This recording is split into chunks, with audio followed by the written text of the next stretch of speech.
Kita beralih informasi selanjutnya, pemirsa. Bencana yang terjadi di Sumatera Barat, Sumatera Utara, dan Aceh menjadi peringatan bagi Sumatera Selatan. Pasalnya, dari catatan Dinas Kehutanan Sumatera Selatan, dari 3,37 juta hektar kawasan hutan yang ada, dengan 2,6 juta yang diawasi, 300.000 hektar lahan yang ada di Sumatera Selatan masuk dalam kategori kondisi kritis.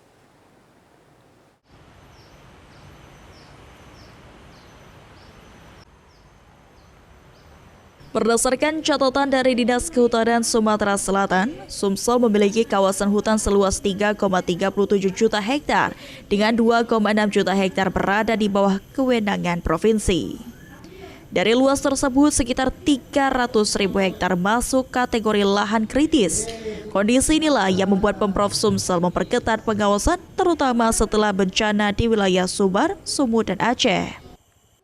Kepala Dinas Kehutanan Sumatera Selatan, Koimudin, mengatakan beberapa wilayah yang tercatat lahan kritis berada di Ogan Komering Ulu Selatan, Empat Lawang, dan Musi Banyuasin.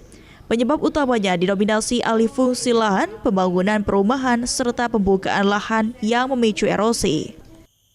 Untuk itu, Dinas Kehutanan Sumsel mengintensifkan patroli di 14 kesatuan pengelolaan hutan KPH pada 17 kabupaten kota, termasuk pemantauan potensi perambahan.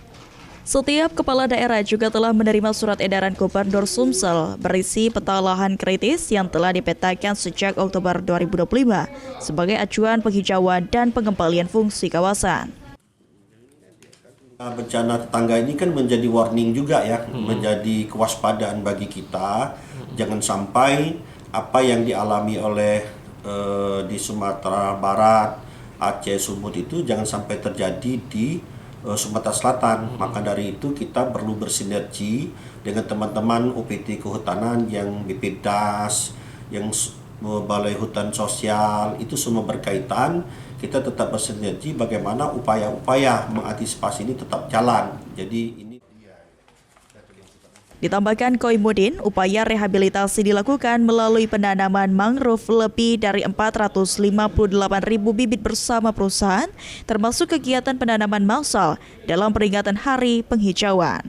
Langkah penguatan pengawasan ini penting sebagai antisipasi agar kejadian serupa di provinsi tetangga tidak terulang di Sumatera Selatan. Hafidz Zainul, PAL TV.